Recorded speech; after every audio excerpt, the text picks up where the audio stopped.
Hi everyone, and welcome to the Say As It Is with Pete podcast series. I'm Pete, your host, and each week I will bring you some frank and honest conversations covering various topics from learning and development, apprenticeships, funding, HR, strengths, recruitment, ESG, well-being, ED&I, employability, and much, much more. So let's get this week's episode underway and say as it is. Hi everybody, and welcome to another brand new episode of season 2, episode 3 of Say As It Is with Pete. And welcome back for this episode. So first of all, a very big thank you to the amazing Bella who stepped in for me last week while I was recovering from my sore throat, and I had some comments from most of you saying how much fun you enjoyed her and how quick she was with her podcast. But thank you, Bella. And Bella will make a few reappearances in this series and also in the Hidden Strengths Unleashed new podcast show that is coming in September. Now, today, as we continue to look at apprenticeship engagement for this month, we are got one more episode to go, which is next week, before we then move on to the next topic. But let's continue that theme, as obviously it's a new start and a new year for apprenticeship funding for employers and providers and such like. So today, we're diving deep into the topic that is like a power-up potion for any organisation. So we're looking at engaging and motivating apprentices in the workplace. So, trust me, it's not just about finding the best coffee or the best sushi to drink and eat. We are talking about nurturing the future experts, the workplace wizards, you get the idea, the next generation, the future. So grab your headphones and your thinking caps, because we're about to take a roller coaster ride through the world of apprenticeships. So let's kick things off by figuring out what's cooking in the apprenticeship pot. Well, picture this. Apprenticeships are like the VIP pass to skill development. So according to the UK government, that we all love, in 2022, over 500,000, that's 500,000 people were participating in apprenticeship programs. Now, that's a staggering number. It's not just about learning, it's about getting paid while you learn. Win-win, right? Earn while you learn. Absolutely love it, and that's how it should be. And I will say this, do not pay the apprentice wage. I say this every time. Employers, please pay the national minimum wage, because if you look at the apprentice wage, although it is attractive, the cost of living in the world today, you cannot live on that wage. So go back and listen to an episode that I created in season 1, which was about the apprenticeship wage, fair or not episode.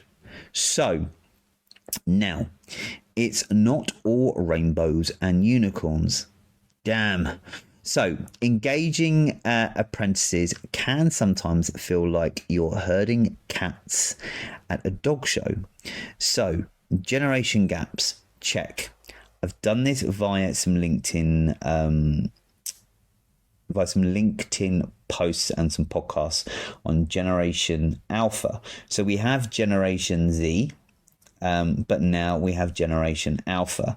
And go back and read those articles from my LinkedIn page.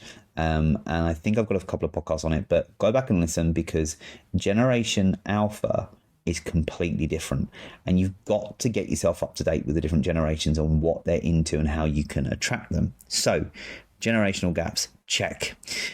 Different expectations, check. But have, or should I say, hang on a moment. Every challenge is just a speed bump on the highway to success. A wise bloke once said, the secret of getting ahead is getting started. So, time to don on our strategy caps. Now, clear communication is the compass that guides the ship, right? or in this case, the apprentice. Now remember, the more transparent, the better.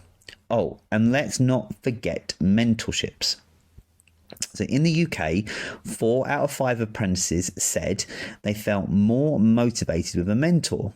That's like having a Jedi Master for your career journey, or a Yoda if you're into Star Wars. So goal setting is next on the recipe of success. As the great philosopher Dory said, just keep swimming, just keep swimming. And she is a philosopher. So small wins, big victories, they all count, and don't be shy with that praise. Recognize the good stuff and sprinkle feedback like confetti. So here's a fun fact. Did you know that adding variety to an apprenticeship takes an increased motivation by 50%? So toss in some variety, please. It's like seasoning for the work day stew. Now, I say that because with the organisation I work for, I bulk up the apprenticeships. Now, I'm going to say this to employers. I know providers listen to this, so please bear with me, guys. But the apprenticeship programs need the employer's input. You are the front runner. You're the ones that have the say in the delivery, not just the provider. If a provider's coming to you and saying, this is how we deliver it, like it or lump it, kick them out the door. Sorry, guys. Come from a provider background. It's employer-led. And that's the biggest thing about apprenticeships. It's employer-led. So take pride in your apprenticeship delivery, take pride in your apprenticeship programs, have add-ons, include things like health and safety at work qualifications, include things like first aid, include things like mental health awareness first aider courses and other bits and pieces, because the apprenticeships that I run within my organisation, I really bespoke them and make them so engaging and so like full packed that people are gaining things from it. As well as the standard qualification, there are add-ins that they can achieve. So really make it bespoke and attractive. Make people take a second take and go, hang on a minute, what are they offering? I want that apprenticeship. So now, workplace culture, the spice to professional life. Just like a good curry, it's all about balance. Now, diversity and inclusivity are the main ingredients here. So according to studies, companies with diverse teams are 35% more likely to outperform their peers. So that's diversity, not just salt and pepper. Really have a diverse team and attract the underprivileged groups. And you can speak to providers about how you can do that.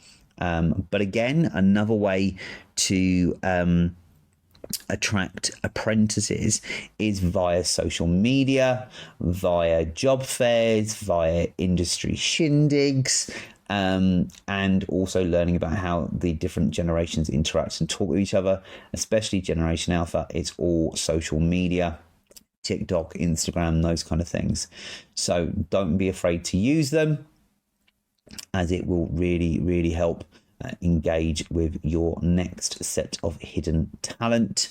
So yes, link into those platforms. So it's time to switch gears and take a peek into the winner circle. So let's look at Joe's Sprocket Co. Now they transformed their apprenticeship program from to Eureka by fostering a culture of creativity. And let's not forget about Becky at Bolt IT. She started an apprenticeship and now she's an IT ninja for the office. Talk about inspiring success stories. Now, I want you to go back and listen to an episode I did right at the beginning of my podcast series in season 1, which is about Strength Scope in apprenticeships. Now, I'm a master Strength Scope practitioner. And what that means is I deliver Strength Scopes, which are a recognised British Psychological Society accredited assessment tool. It's based on the 24 work strengths that are blocked into clusters. So relational, execution, thinking, and emotional. Now, I have embedded, as a master strength scope practitioner, I've embedded that within my organization's apprenticeships, and it has worked wonders, because you're unlocking your apprentices' hidden strengths, and also you're unlocking your team's hidden strengths. And by unlocking their hidden strengths and finding out what their actual strengths are, which are their significant sevens, their bubbling unders, so that's the strengths they've got the potential to be great at, and then also what their drainers are, really helps an apprentice. So it's a bit like a SWOT analysis, but 1,000 times better. And also you can create a teams one and see how all of you work together using your strengths in a team. So if you want to find out more, email me at pete@creativemind.zone, and I'm happy to take you on your strengths journey, or show you how I can help you embed a strengths awesomeness culture within your apprenticeship program. And that will also help bulk on and boost your apprenticeship programs and make them really attractive. Now, enough of my selling my sideline. It's time for our favorite corner, and that's listeners' corner. So you asked, I answered. So again, thank you to people that are sending in questions to me, and please, you can send them on LinkedIn to me, or via the pete@creativemind.zone email address, or you can reach out to me if you have my contact number, because I would love more questions. So first up, we have a question from Max, who asks, how can I keep apprentices motivated during or after the pandemic, when remote working is or has become the norm? So great question, Max. So remote mentorship and virtual recognition can do wonders. So keep that communication flowing like a virtual waterfall. Now, I know some people have started to return back to work. Some people are still working remotely. But I would say if you can get people back into the office, get them back into the office. If you do virtual things, even if you've got multi-sites with apprentices across multi-sites, do virtual sessions with them, catch up with them, get your apprenticeship leads to call them, speak to them, do teams, do virtual sessions with them. Really keep them engaged and motivated, because we've seen how remote education has worked for secondary schools, colleges, universities, etc., and how that has had an impact on young people. But let's really step up the game in apprenticeships, because apprenticeships is a lot of face-to-face delivery, and the biggest thing when the pandemic came along is everything removed to remote learning, and a lot of providers had to change the game and the landscape. So now is your time to shine and really engage in virtual communication and keep that going. So yeah, even post-pandemic, people are still working remotely. So yes, what I would say, Max, is just keep that communication going. So our next question comes from Sarah. What's the secret sauce to turning a grumpy apprentice into a motivated superstar? Well, Sarah, remember, it's not about changing the apprentice. It's about tapping into what motivates them. So maybe it's challenges, flexibility, or even some friendly competition. But I'm going to go back on that one as well and say strength scope. Do their strength scope with them, because you will find out what their significant sevens are. And I say this because their significant sevens are the things that energize them, that get them up in the morning, that really drive them and make them happy and make them motivated. Then you have your bubbling unders. These are the strengths you have the potential to be great at, but also some strengths that you still motivate people to get up and come to work. And then we know what their drainers are. So if we could avoid their drainers in the workplace, even better. But once an apprentice identifies their strengths and how to use their strengths of going from the pathway of limitation to the pathway of possibility, and putting their wind in their sails and getting to that zone of peak performance, you will see the difference. So again, look, I know I'm going to reach back out to Sarah on this one and get you have that conversation about Strength Scope. But anybody else, to get your apprentices or even your staff motivated, Strength Scope is key. Reach out to me. So my final question today is from Alex, and Alex says, how can we foster a sense of belonging for apprentices in a big bustling workplace? Excellent query and question, Alex. So social events, team building activities and cross-department collaboration can make the workplace feel more like a family reunion than a corporate setup. So if you've got a qualification, what might be good when you're delivering an apprenticeship is get that person to spend a few days or a week every so often within a different department, seeing how it works, how it functions, get them to visit other sites that you may have, send out an email to introduce the apprentice to everybody, to say, hello, this is our apprentice so-and-so, come and say hi to them. There's lots of things that you can do to really, really support that and really make them feel like a family. But also, if you've got a lot of apprentices in your organisation or just a couple, what might be good as well is to get them all together on a WhatsApp group, on a Facebook group, get them all talking and communicating every kind of 6 weeks or so, or every 5th Friday, get them all together for a little activity, whether it be a bit of a team building exercise or something. But also you could get them in every 3 months or so to sit them down and talk about how they're finding their apprenticeship. Is anybody sharing any ideas, best practices, have study days, all those kind of things. So there's a lot of things that you can do and be creative around to make them feel motivated and make them feel that they are part of the team. But also it comes from the top. Get the CEO, the owners, HR directors, everybody saying hello to the apprentice, saying if you need me, open door policy, checking in on them. It's all going to help. Okay.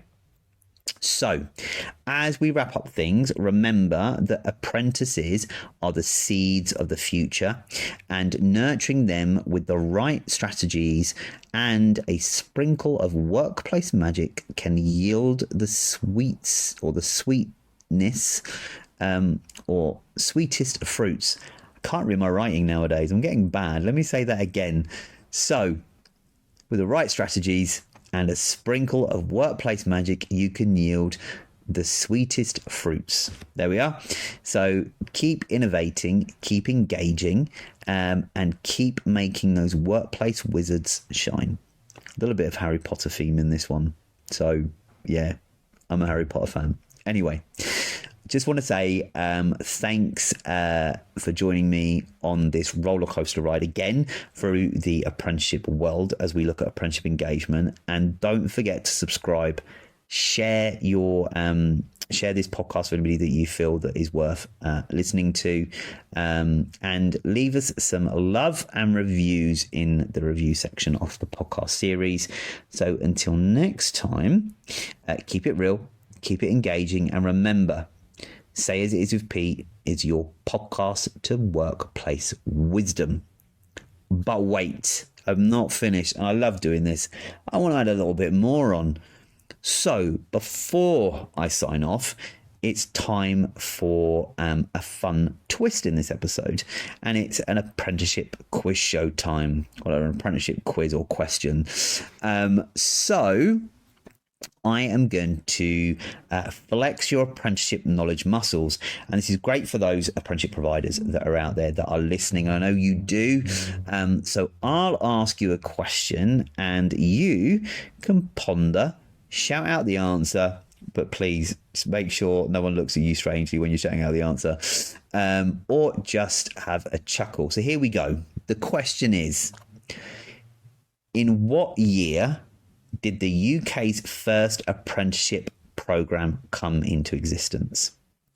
So in what year did the UK's first apprenticeship programme come into existence? Was it A, 1066, B, 1820, or C, 1969?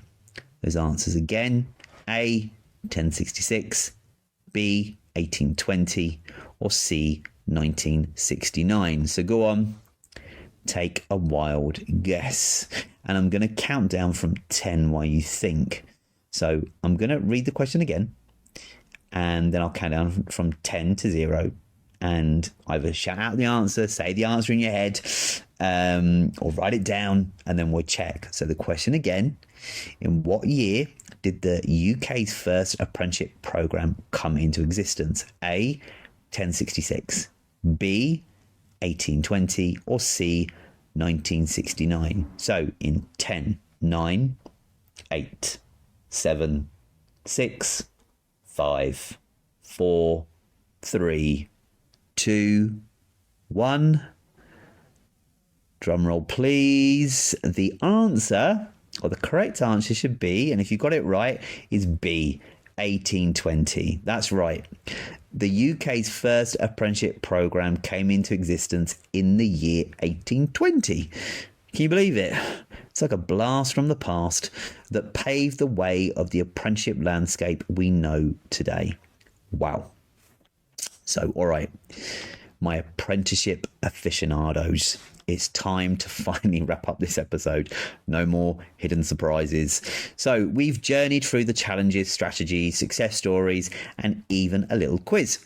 So remember, engaging and motivating apprentices is a bit like nurturing a bonsai tree. So with the right care, it grows into something magnificent and magical. So until next time, stay curious, stay engaged, and keep those apprentices inspired. So remember, you can always go back and listen to this episode, bonus episodes, and past episodes in season 1 and 2 via Apple Podcasts, Spotify, RSS.com, Amazon Music, and wherever you get your podcasts from. And remember to subscribe so you don't miss any, and keep listening, stay strong, and remember this week, smile, laugh louder, and remember, you are amazing each and every day. And until next Monday, have a great week, everybody.